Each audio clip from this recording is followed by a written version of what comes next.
Tengan ustedes muy buenas noches, muy buenos días, muy buenas tardes. Mi nombre es Emilio Renzi y a continuación, en este día lluvioso del mes de marzo, cuando está a punto de jugar la selección argentina contra Venezuela, vamos a leer de Sergio Aguirre La venganza de la vaca, capítulo 5. Cuando Carlos terminó su relato, el silencio se extendió por unos segundos. Lo rompió Cristina, que algo nerviosa dijo: cuando estábamos en la librería del Sol, Carlos me dijo que había visto a una chica que conoció durante el verano cerca de su pueblo. Era Clara. Carlos asintió, se lo veía mortificado. Cristina se acercó y le pasó la mano por la espalda. Todo eso ya pasó, Carlos. Sí, Carlos, interrumpió Manuela. A veces pasan cosas o uno ve algo que no puede explicar. No me puedo sacar de la cabeza la visión que tuve esa tarde. Fue horrible. Desde ese día me repito que fue mi imaginación, que eso no existió, y sin embargo, todas las noches cuando me acuesto esa imagen me vuelve y todavía no la puedo olvidar. Creo que no la voy a poder olvidar nunca. Por supuesto que no se lo conté a nadie, no me hubieran creído, excepto alguien que ustedes no conocen, pero de quien tengo el relato de lo que le sucedió, y me hace pensar que la experiencia que yo tuve tal vez no fue algo aislado. Quiero decir, sé que no estoy loco. Además, y por suerte, miró a Cristina. Esa tarde en la librería estaba Cristina. Ver a Clara caminando por la vereda, como una de las tantas personas que uno encuentra en la calle, fue demasiado y se lo conté. Le conté todo como ahora se los conté a ustedes, que son mis amigos. Y lo hago porque esa misma tarde Cristina también me relató algo que me confirmó que lo que sucedió en ese tambo forma parte de otra cosa que no sé explicar. Algo monstruoso. Carlos parecía a punto de llorar y que existe, a veces convive con nosotros y no lo sabemos. No podemos darnos cuenta. Leticia intervino. Está bien, Carlos, no te pongas mal. Si querés cambiamos de tema. No, Carlos sonó terminante. Creo que es necesario hablar de esto, que ustedes lo sepan. A lo mejor nunca tienen que vérselas con algo así, pero existe. Días después de aquella tarde en el tambo fui a la casa de una especie de curandera o bruja muy famosa por aquella zona. Comprendan, estaba muy mal y pensé que a lo mejor pasaba algo conmigo, qué sé yo. Una especie de gualicho me había hecho ver eso. No sabía qué pensar. Después de escucharme, lo único que me dijo fue que hacía 2 años había recibido la visita de otro chico de un pueblo que está bastante alejado de los Molles. Si queréis andar a verlo, vos no tenés que hacer nada porque no tenés nada. Me dijo cómo ubicarlo y nada más. Viajé a Villa Fontana. Ese muchacho era el hijo del médico de ese pueblo y me contó. En ese momento una ráfaga de viento golpeó uno de los postigones de la ventana del living.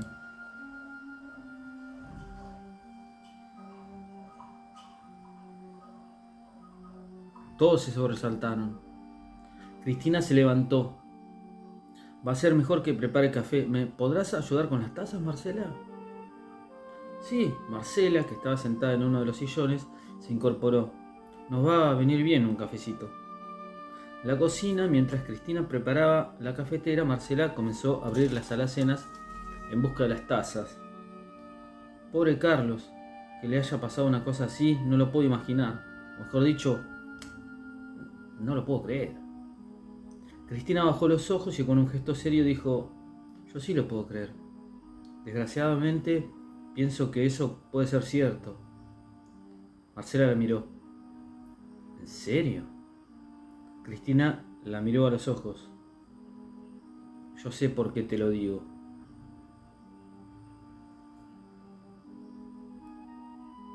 Marcela la miró asustada. Pero Cristina, ¿cómo pensás que puede ser posible que una persona sea, no sé cómo decirlo, una especie de vaca? No entiendo, realmente no lo entiendo, no es posible. A mí también me resulta difícil creer algo así, pero siempre pasa con lo que se escapa de lo normal. Nunca lo queremos creer simplemente porque no sucede todos los días, pero eso no quiere decir que no exista. Estoy segura de que en este mundo pasan muchas cosas, fenómenos, que no podemos explicar y eso no los hace menos ciertos. Lo que sucede es que justamente son esas cosas las que se ocultan. Vos misma viste que Carlos jamás hubiera contado esto que le pasó de no haberse dado ese encuentro conmigo. Marcela frunció el ceño. ¿Y vos qué tenés que ver con eso? Nada, directamente nada, pero sé de algo que sucedió y que sucedió en esta casa hace muchos años y que lo que me contó Carlos hizo que si hasta entonces tenía dudas, ahora ya no las tenga. Pero, ¿qué cosa pasó en esta casa? La voz de Marcela delataba cierta inquietud. Hay un escrito de mi abuelo hace unos años, lo descubrí cuando acomodaba la bibliotequita que está en el salón. Mi papá sabía de esa historia, pero siempre la ocultaron. Igual que ahora Carlos, por miedo que los demás piensen que estaba loco o algo así. Por favor, decime. Cristina tomó la bandeja, sirvió el café y dijo, en el living. Volvieron con el café. Cada uno tomó una taza, permanecieron en silencio hasta que Leticia habló. Carlos, ¿estabas contando del muchacho que fuiste a ver a Villafontana? ¿El que la bruja te dijo que vieras? Sí, fui, comenzó Carlos. Esperen, antes de que cuentes eso, Carlos, me gustaría saber qué es lo que sabe Cristina de esto, interrumpió Marcela. Vos dijiste que ella te contó una historia que no te hizo dudar, y a mí acaba de decirme en la cocina que sabe que todo eso es cierto por algo que sucedió en esta casa. Ya que vamos a dormir aquí, me gustaría que ella cuente esa historia antes que cualquier otra cosa. Todos miraron a Cristina. Ella dejó su taza sobre la mesa y comenzó a hablar mirando hacia la sala contigua al living. Hace un tiempo, después de que murió mi abuela, vinimos a pasar el verano en esta casa. Una tarde que no tenía nada que hacer, me puse a limpiar. Y entre las cosas que me había propuesto estaba acomodar y sacarle un poco de tierra a unos libros que están en una pequeña biblioteca en aquel salón. Mientras lo hacía encontré un cuaderno muy viejo que estaba escrito a mano. Me llamó la atención porque cuando lo ojeé me di cuenta que era un escrito de mi abuelo. Lo leí. Cuando terminé no podía creer que lo que relataba fuera cierto. Seguramente como alguno de ustedes después de escucharlo a Carlos, así que le pregunté a mi padre sobre ese cuaderno y él me dijo que todo lo que decía era verdad. Conocía muy bien a mi abuelo y sabía que no era un fabulador o un hombre de fantasías. Leticia dejó su taza sobre la mesa. ¿Y qué decía ese cuaderno? Cristina hizo un silencio y los miró. Sigue estando en la biblioteca. ¿Quieren que lo lea? Todos asintieron. Cristina se levantó y fue hasta el salón, de donde volvió con un cuaderno de tapas celestes. Lo abrió muy cuidadosamente y comenzó a leer. Relato extraído del cuaderno celeste. Llegaron con las primeras vacas, apenas se había terminado de alambrar el campo por 1920. Los trajo mi padre. Eran de algún lugar cerca de Hungría y creo que ni ellos mismos sabían cómo vinieron a parar a la Argentina. Papá me contó que en esos tiempos las cosas eran muy distintas. Todo lo que hoy parece que siempre hubiera sido así, los árboles, la casa, el estanque más atrás. En esa época era monte apenas talado, ciertas casitas humildes alrededor de la obra, la casa grande, tierral y sacrificios. Los Tugur eran 5, el padre, la madre, una hija mayor y 2 hijos gemelos. Solo recuerdo los nombres del padre, Lepo y la hija Emma. Las mujeres trabajaban en la casa, el padre y los gemelos en el campo, especialmente en el cuidado de los animales. En ese entonces solo se criaban vacas. Cuando me levantaba la mañana temprano, en esa época no existía eso de dormir hasta tarde, los veía siempre en el corral a los 3, el padre, que con movimientos de cabeza parecía dirigir a los 2 hijos, que también en silencio se movían continua y lentamente, siempre al lado de los animales, con el mismo ritmo pausado e indiferente de las vacas, sin mirarse y sin hablar. Porque el rasgo característico de los Tugur era que no hablaban.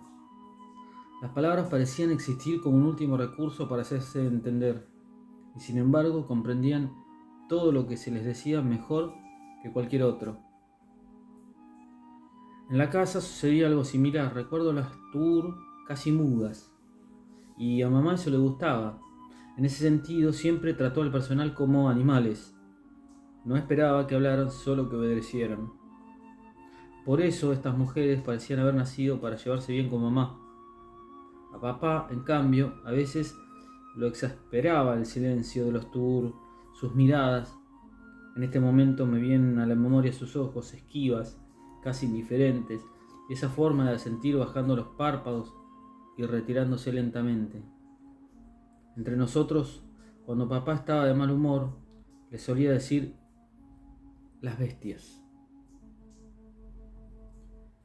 A diferencia de la otra gente que trabajaba en la estancia, los Tur siempre me dieron un poco de aprensión, como un secreto asco que me impedía acercarme a la casa y jugar. Nunca lo hice con los gemelos. Los miraba desde la galería, las tardes que acompañaba a mamá, que dibujaba y dibujaba vestidos, o la casa rodeada de un bosque, y me decía: así va a ser la casa cuando vos seas más grande, tenés suerte porque la vas a disfrutar de muy joven. Los recuerdo así. Estando con mamá en la galería, ellos pasaban por el frente de la casa, mirando hacia adelante, sin expresión, con los ojos fijos, pero no estar atentos, sino como blandamente fijos o perdidos en algún punto, siempre sin sonreír y juntos, ni contentos ni tristes, bañados en transpiración, y juntos. Creo que el rechazo que me producía se notaba, porque mis padres siempre trataron de mantener esa distancia entre los únicos niños que había en la estancia. Y yo más que nadie, sabía que no podían hacerme nada, pero de todos modos sentía que había algo feo en esa familia. El padre era un hombre alto, bastante gordo, al igual que su mujer, y blancos. Eran tan blancos que impresionaban. En verano, la piel de los Tur contrastaba la blancura lechosa y el rojo ardiente del sol en la piel de los gringos. En algunas zonas, no recuerdo exactamente dónde, me parece que en los brazos, se le notaban las venas o no sé bien qué, pero parecía que de tan fina la piel en cualquier momento se rajaría o terminaría calcinándose bajo el sol hasta sangrar. Toda fantasía era posible para mí tratándose de ellos, lo que también es cierto, todavía hoy, me hace dudar de la veracidad de lo que vi. Solamente la hija era diferente. Emma era blanca, también, pero con una piel diferente a la de la familia. Uno podía verla caminar desde el corral hasta la casa, en alguna siesta infernal de verano, con un andar pausado y cadencioso, que parecía que acababa de bañarse y había salido a caminar y el sol o el calor no existiesen, al menos para su cuerpo. Era muy bonita, al punto de no parecerse en nada a los demás miembros de la familia. Delgada y con una mirada firme y tranquila que recuerdo llamaba la atención de mi madre. Tenía, eso sí, la misma extraña indiferencia hacia los demás y el mismo silencio. Es de brutos que son, no saben qué decirle, replicaba papá al capataz, que siempre se quejaba de que les decía una cosa y no le contestaban, y eran capaces de no hablar en todo el día aunque trabajaran sin descanso. Se ve que había algo en ellos que los sublevaba. Recuerdo una vez que pasé al lado de papá y el capataz, y este le decía: "Te juro, patrón, cuando se me queda mirando con esa cara y no dice nada, me dan ganas de bajarle un rebencazo". Y yo sabía que hablaba de Lepo Tur. La primera vez fue en Nochebuena. Me acuerdo que se armó el fuego de temprano cerca de una pieza de adobe que en esa época se usaba como galpón. Desde la tardecita toda la peonada estaba reunida alrededor de la vaquillona que desde el día anterior colgaba del algarrobo del patio de atrás. Habrán sido las 10 de la noche, el ambiente estaba picado. Reían y hablaban con ese estruendo que intimida a los niños cuando escuchan a un adulto alcoholizado. Nosotros, la familia, que éramos papá, mamá, una tía que había venido para Navidad y yo, habíamos cenado y estábamos en la galería. Los Tur pasaban la Nochebuena en su ranchito. Recuerdo que esa noche, desde la galería, podía ver las dos luces, la fosforescencia anaranjada del fogón y las velas en la ventana de los Tur. Esperamos, como siempre, la medianoche, que era la hora en que yo recibía el regalo de Navidad. Ese año fue un landó de madera, todo pintado y con el conductor. Ahí nomás nos acostamos. Me acuerdo que tenía el landó al lado de la cama, en una silla donde mamá dejaba la ropa para el día siguiente. La excitación del regalo no me dejaba dormir. En mi pieza no había candelabros, mamá se los llevaba cuando me daba el beso de buenas noches. Pero era una noche de luna. La luz entraba por la ventana y desde la cama podía ver el landó sobre la silla. Sin nada de sueños no podía esperar al día siguiente, así que me levanté y fui con mi juguete al lado de la ventana. Silencio bajo los rayos de la luna, lo escuché. No era un grito, sino más bien una especie de gemido, pero bastante fuerte, como si fuera de un animal. Sin embargo, yo conocía los ruidos de los animales y nunca había escuchado eso. Me asomé por la ventana. Al principio no veía nada, pero después de un momento me pareció que una sombra se movía en el rancho de los Tur. Me quedé un rato mirando. Después, la luz de la luna me lo dejó ver claramente. Vi a los gemelos que salían del rancho y comenzaban a caminar en el patio. Lo hacían en círculos, como si estuvieran jugando o algo así. Pero yo nunca había visto a los gemelos jugar y es ahora. Al rato apareció la madre, que se detuvo en el medio del patio y comenzó a mover la cabeza en círculos, como siguiendo el movimiento que marcaban los gemelos con la caminata. Estuvieron así un rato largo. De repente se tuvieron casi todos al mismo tiempo y entraron al rancho. Al gemido o lo que fuese, no lo volví a escuchar. No esa noche. Me costó dormir. No me podía sacar de la cabeza la imagen de los gemelos y la madre en el patio. Por alguna razón, la mañana siguiente no le dije a nadie lo que había visto. Pasaron unos días en los que aparentemente todo volvió a la normalidad, aunque era imposible que yo supiera qué sucedía por las noches. Solo en Nochebuena podía estar despierto a esas horas de la madrugada. De todas formas, antes de acostarme, y a veces estando ya en la cama, solía levantarme y mirar por la ventana hacia el rancho de los Tur.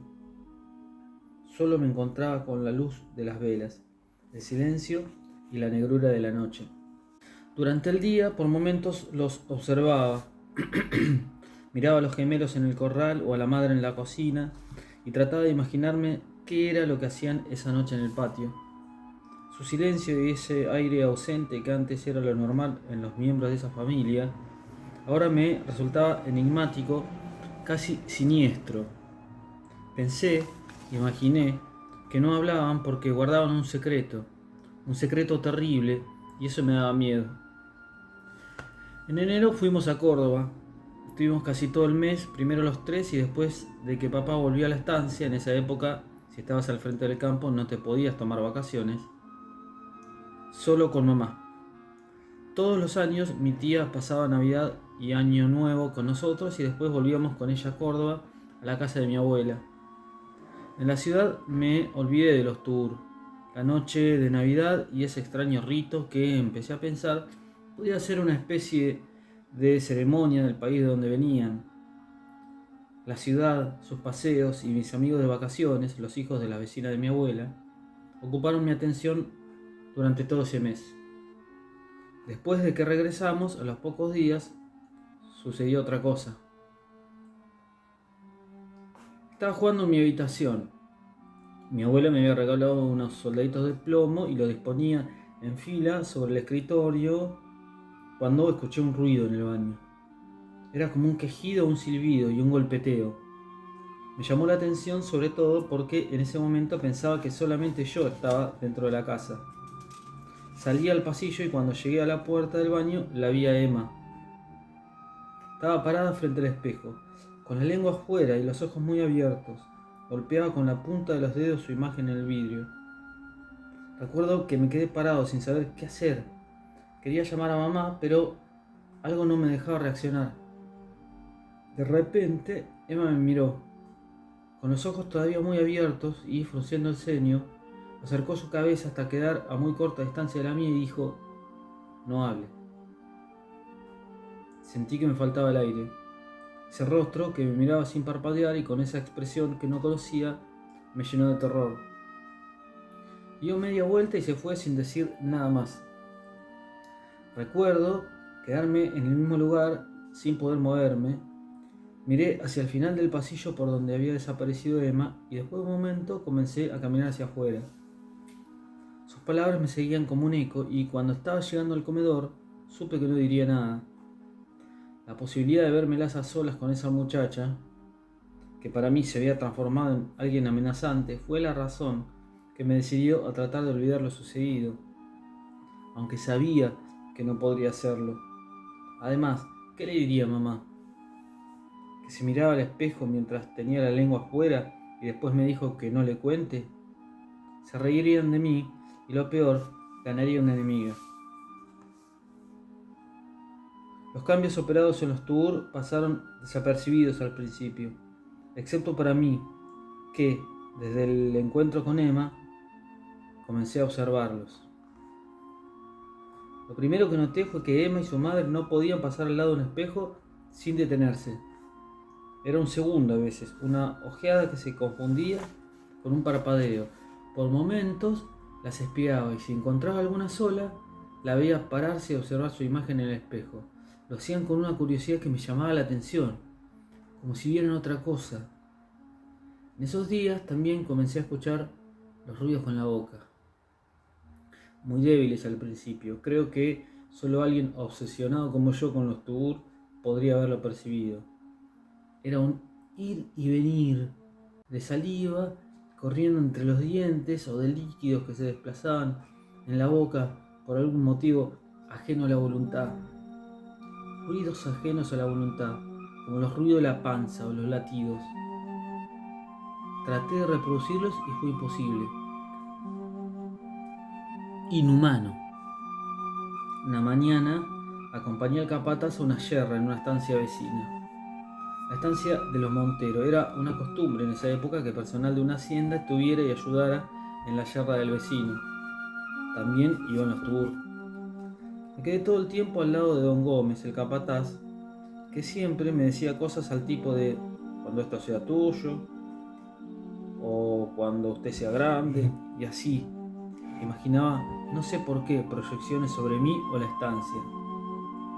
Pero tenía por norma que, si los Tugur andaban cerca, yo debería estar al lado de un adulto. Fue rápido, tanto que nadie pudo evitarlo. Los gemelos estaban atrás de la vaca. El animal, un ternero marrón, estaba maniado.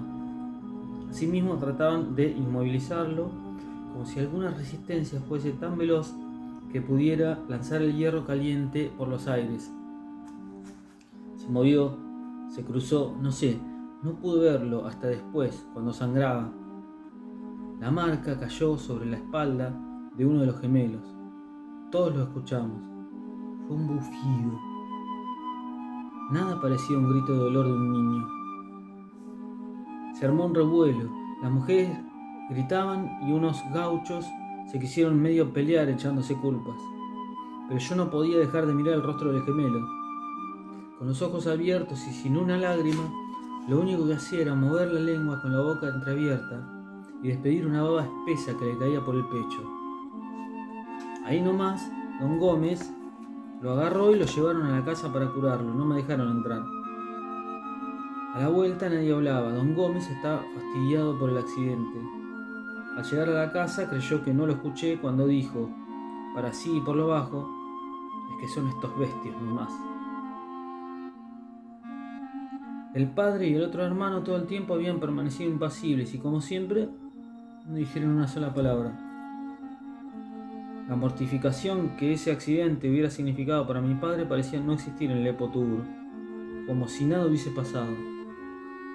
Más tarde, cuando pasé por la cocina, oí que mi papá estaba discutiendo con don Gómez. «Se tiró, patrón. Lo vi, ese chico está loco». Papá respondió: «Fue un accidente. Lo que pasa es que a vos se te cruzaron los tubur y no hay nada que te venga bien». El recuerdo del accidente y la visión de la llaga en la espalda del gemelo me impresionaron. Fue la causa de que esa noche no me pudiera dormir. Estaba acostado boca arriba. La luna, como aquella noche, entraba por la ventana. No sé por qué. En un momento supe que estarían allá afuera. Me levanté y al asomarme pude verlos. Absolutamente quietos bajo el cielo iluminado, recostados alrededor del aljibe. Parecían dormidos en una extraña vigilia o despiertos, pero en otro mundo, no se miraban. Me quedé observando mientras esperaba que sucediera algo. Todo siguió exactamente igual y después de un momento regresé a la cama. Estaba apoyando mi cabeza en la almohada cuando lo escuché nuevamente. El mismo terrible gemido de Nochebuena. Me tapé hasta la cabeza, cerré los ojos y traté de dormirme. Me repetía que tenía que contárselo a papá o a mamá, que no podía continuar con mis temores y obsesiones. Esa noche tuve un sueño. Caminaba por el monte, quería llegar a la casa, pero estaba perdido. De repente aparecieron las vacas detrás de mí. Al principio eran una o dos y después aparecieron las otras. Lentamente comenzaron a rodearme mientras marchaban a mi lado. Y en ese momento lo escuché. Pude saber al despertarme que aquello que había escuchado esa noche por segunda vez parecía un gemido. Pero no lo era. Era otra cosa, más familiar y tremenda. Un mugido. En el sueño las vacas mugían, y ese era el mismo sonido que había escuchado en boca de los tubos. Comprendí, con horror, que todo lo que me espantaba de ellos eran los signos de una singular transformación, que nunca sabré si existió realmente, o fue solo el producto de mi imaginación. Mi padre los despidió a los pocos días y nunca supe los motivos. Pero en esa madrugada creí estar seguro y todo lo que había visto y oído se alineaba perfectamente con esa idea que se había instalado en mi mente. Los Tur se estaban convirtiendo en vacas. Era la única razón que podía explicar la mirada alucinada de esas mujeres frente al espejo. Pensé que la extrañeza, la curiosidad que se veía en sus rostros provenía de no reconocer esa imagen humana que el cristal les devolvía. Todo, los mugidos, el movimiento de las bocas, la baba espesa del gemelo, el mutismo y esa indolencia vacuna de los Tur alimentaron esa noche mi espantosa creencia. Han pasado 20 años y aún lo recuerdo como un accidente de la naturaleza. No lo puedo evitar. Y con el paso del tiempo también creo haber conseguido más respuestas para las conductas de esa extraña familia. Hoy pienso, por ejemplo, que solo sentirse uno más de aquellos animales pudo llevar al gemelo a arrojarse contra la vaca y ser marcado, aquella tarde de la yerra. Consustanciarse es una palabra que en esa época no conocía. De todos modos, creo que nunca alcanzaré a comprender todo lo que sucedió. Aún ahora me pregunto por esos ritos bajo la luna, por Emma, que parecía diferente de los demás, y por el miedo, que a pesar de los años, no desaparece. Querido Rafael, acabo de darte la noticia por teléfono y te escuché tan mal que tengo que escribirte, contarte todo y bien, porque de todos nosotros, vos fuiste siempre el más amigo de Susana, o el primero, qué sé yo. A lo mejor ahora no importa y lo único que importa es que Nicolás se murió y Susana está desesperada y no sabemos qué hacer y no se puede hacer nada y es terrible. Dejé de escribir porque me puse a llorar, pero ahora estoy mejor, mi amor. Quiero estar bien y más tranquila para poder contarte exactamente cómo sucedieron las cosas. Nicolás murió el 16 de noviembre, hace ya 3 semanas. Nosotros tuvimos clase con Susana esa tarde. Me acuerdo que ese día nos dividió en grupos para trabajar los ejercicios de la unidad que estábamos viendo. Todo normal hasta que terminó la hora. Esa noche la llamé a Leticia y no estaba. Pensé que en una de esas se había ido a lo de Susana, así que llamé para allá y no me contestó nadie. Me pareció raro porque Susana no sale nunca de noche, y menos con Nicolás. Y tampoco nos había avisado para que lo fuéramos a cuidar. Al otro día el profe de química nos dijo que le acababan de avisar que el día anterior había muerto Nicolás, desnucado. Fue horrible.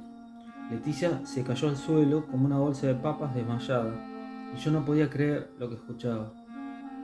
Los días siguientes tratamos de estar con Susana todo el tiempo que podíamos durante el velorio y después en su casa. Ella casi no hablaba, nunca la vi así. Lloraba cada rato y repetía: fue mi culpa, fue mi culpa. Nosotros no sabíamos por qué decía eso. Nicolás ese día había llegado temprano a la casa y se ve que encontró la llave y pudo entrar. Cuando Susana volvió estaba en el suelo de la cocina y las bolsas del supermercado desparramadas en el piso. Parece que Nicolás había querido subirse a buscar algo, se cayó de la silla y dio con la cabeza en el filo de la mesa, pobrecito. Cuando me imagino eso me agarra una desesperación y una bronca, que ahora vas a saber por qué. Después de algunos días, estábamos con Manuel y Leticia en lo de Susana. Habíamos terminado de ayudarla a empacar la ropa y embalar cosas de la casa. No te dije que decidió irse a vivir con la hermana que tiene en San Francisco. Estábamos tomando un té y de repente Susana nos contó qué había pasado esa tarde. Cuando terminó la clase leyó un papel que había encontrado en el escritorio después de ayudar a los grupos. En ese papel decía: sos una vaca. ¿Podés creer que se pueda ser tan cruel? Y con alguien como Susana, que es un pan de Dios. Cuando pienso en eso, se puso muy mal. Vos sabés que Susana siempre tuvo el problema de la gordura y todo eso. Así que cuando salió del colegio llorando con esa cosa en la cabeza, justo pasó por un instituto de tratamientos para adelgazar y entró. Ahí la demoraron y cuando salió para volver a la casa antes de que Nicolás regresara, se largó una lluvia que hizo que no encontrara un taxi libre por ningún lado. Nos contaba llorando que se desesperó. Tenía ganas de empezar a correr. Algo le decía que tenía que volver, con un presentimiento. El resto de lo que pasó esa tarde, bueno, ya lo conocés. Cuando encontró un taxi desocupado y llegó a la casa, ya era demasiado tarde. Estábamos azorados.